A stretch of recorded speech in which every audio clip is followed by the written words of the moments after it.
On the View From A Pew are those of Mac Mckoy and are not necessarily the opinions of his guests, his producer Garth, any one particular denomination or religion, the church lady, Mr. Lemke, Pastor Craig, or anyone else of sound mind and body. Now here is today's The View From A Pew, heard all around the world on YouTube. Just search for The View From A Pew. Welcome back on your local radio station. This is The View From A Pew, also heard live on Facebook and YouTube. Always there on YouTube for you. Just search for The View From A Pew. And coming here later this year to the first of next year, we will have our own Roku channel, which will all be non-denominational, faith-based programming. And we're looking forward to having different shows from, I guess I shouldn't say non-denominational, because we're going to have pastors from different denominations, but not in challenging each other. Just sharing with you some of the things about their religion, their belief, and their churches. Now, we're talking about what does the Bible say about the Messiah, and it just hit me. We've talked about Mary and Joseph. We've then talked about Mary. Now we're going to talk about Joseph. These people really didn't have much of a role that was exposed to us through the Bible. They really had of course, major roles as a mother of Jesus, yes, and as the husband of the mother of Jesus. But they were unknown characters, essentially. They came from a small town. They didn't do anything other than anything significant in the eyes of the world, other than what God chose them to do. And yet today, you know, they are some of the major characters of the New Testament. Here are the people that had the opportunity of being the parents of Jesus.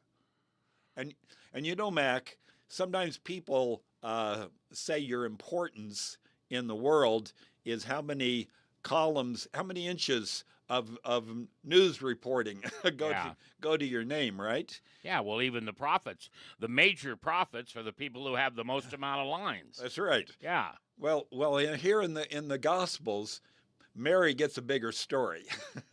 Mary, there's more information that's told us about Mary. Joseph, on the other hand, just a small amount. But we're going to look at that and see what it tells us about this individual named Joseph. We're going to go to Matthew chapter 1, and we're going to start in verse 18. And do you want to read it for us? No, go ahead. Okay, then I will read from Matthew 1, starting in verse 18. What does it tell us about Joseph? Now, the birth of Jesus Christ was as follows. After his mother Mary was betrothed to Joseph, before they came together, she was found with child of the Holy Spirit. Then Joseph, her husband, being a just man and not wanting to make her a public example, was minded to put her away secretly. But while he thought about these things, behold, an angel of the Lord appeared to him in a dream, saying, Joseph, son of David, do not be afraid to take to you Mary, your wife, for that which is conceived in her is of the Holy Spirit. And you shall bring forth a son, and you shall call his name Jesus, for he will save his people from their sins. So all this was done, that it might be fulfilled, which was spoken by the Lord through the prophets, saying, Behold, the virgin shall be with child, and shall bear a son, and they shall call his name Emmanuel, which is translated God with us. Then Joseph, being aroused from sleep, did as the angel of the Lord commanded him, and took to him his wife, and did not know her till she had brought forth her firstborn son, and he called his name Jesus. So Joseph responds the way that you would expect from a man who is engaged to a woman when the woman comes to him and says, I am pregnant with a child. Joseph says, this is not a good thing. Well, and it's not possible by him. Well, and I'm sure that he listened to all of Mary's story. Yeah. And said, okay, I don't know why she's telling me all this, but she is pregnant. This is not good. This is either going to make me look bad or it's going to make her look really bad. And so he was a kind man, a generous man, a good man, and he didn't want to cause her embarrassment or to even cause a punishment on her, because according to the laws of Moses, if she's had sexual relationships, a relationship, she ought to be taken out and stoned. Yeah. He did not want this to happen, so he decided that he would put her away privately. He would work out some kind of divorce arrangement, and people would forget about her and what had happened. It took a visit from an angel in a dream that told Joseph directly, no, this is what I want you to do. I want you to take her as your wife because this is all from God. Let it be. Let it be. Yeah. And exactly, that is what Joseph decides to do. Joseph could have rebelled against this too and said, no, I can't do this. Joseph accepts the role that God has chosen for him to be the husband of Mary, to be the one who would be the father to raise up the Messiah. And because of that amazing amount of faith, Joseph's life really changes. Now, what do we know about Joseph? Well, we know the fact that Joseph comes from the royal line of David. In fact, Matthew, we're reading this from, in the Gospel of Matthew, starts out with a genealogy. Yep. It's one of those things, Mac, that sometimes we skip over. We get to a genealogy and I don't want to read through all that. But it's very important for Matthew here. He wants us to understand that Joseph does come from the royal line of David, and therefore, the Messiah is born in the right line to declare exactly what the prophets had already said. Yeah. Now, part of Joseph's lineage is Bathsheba. Yes. That is the Bathsheba, right? Yes, it is. Okay. It doesn't actually name her, but it says the one who had been the wife of Uriah, and that's Bathsheba. Yeah. But there are actually 4 ladies of questionable character and behavior that are listed in this list. And Matthew makes a big point in pointing them out. Under Judah, the one who the royal line was supposed to come through Judah and Tamar. You might remember that story of what takes place. Tamar actually plays a prostitute, pretends to be a prostitute in order to get what she wants from her father-in-law. And anyway, we won't go into all that story, but Tamar's name is there. Ruth, who was or Rahab, first of all, Rahab, who was a prostitute, and Ruth, who was a good woman, but she was a Moabitess, which the Moabite people had turned away from God before. Yep. And then you have Bathsheba in there, and you got to somewhat question her behavior.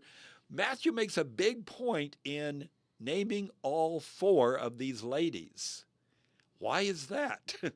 What is Matthew trying to do here? It sometimes amazes me how do I say this? People who don't understand the Bible, or maybe they're non-believers, they think that a Christian should be perfect in every way. Yes. Well, the lineage is absolutely the opposite. The lineages tell us that clearly. Yeah, and just other characters in the Bible, Noah and all these folks, they weren't crystal clear. Right. Most scholars believe that Matthew is writing his gospel to the Jewish people. Okay. And already this kind of list gives some indication that even in the lineage, there are foreigners that are added in Two of the ladies that we mentioned are foreigners that become a part of the lineage of the great Messiah who is to come. So it's giving us a picture right away of how foreigners play a part and how it is important to accomplish the work that the Messiah came to do. The Messiah is not just to be another king.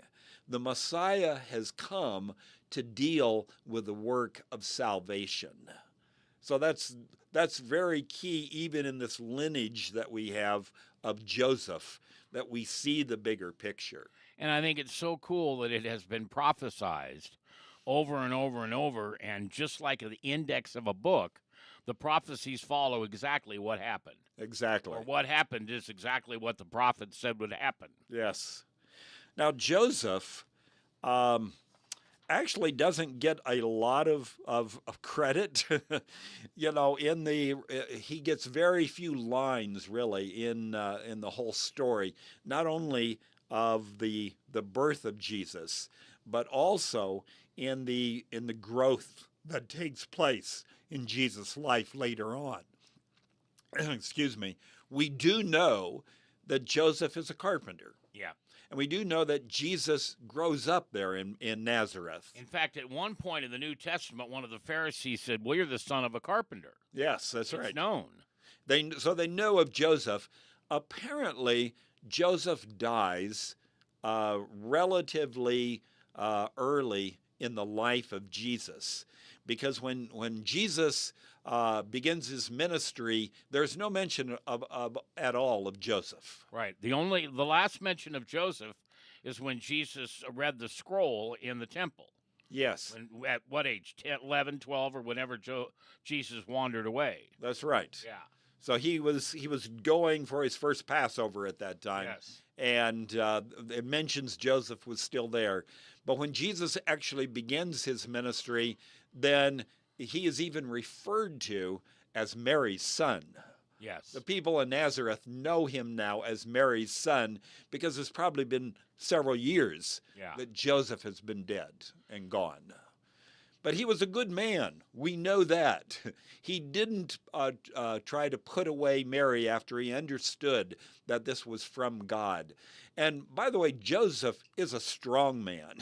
He is someone that God trusts is going to protect his son who is born into this world, because he knew of what Satan would try to do to destroy Jesus even at an early age. He trusts Joseph to take the right steps and to take him away to Egypt when Herod was out to kill baby Jesus. Kill all the newborn boys. That's right. All right, we've got one more day of what does the Bible say about the Messiah. And then next week, of course, we're going to be into the Christmas week, and we'll have another series of programs that talk about Advent and what it says about the Messiah. I'm Mac Mckoy, and if I haven't told you lately, thanks for listening. Love this shop. Couldn't do it without you. Pastor Delmar Austin is my co-host, and we want to thank the folks at DivineTruthChristian.com. Anything you want for this holiday season, order it from them. It's always the best price, and you deal with a family and a locally owned business. Thanks for listening. Divine Truth Christian Store, where you'll find more.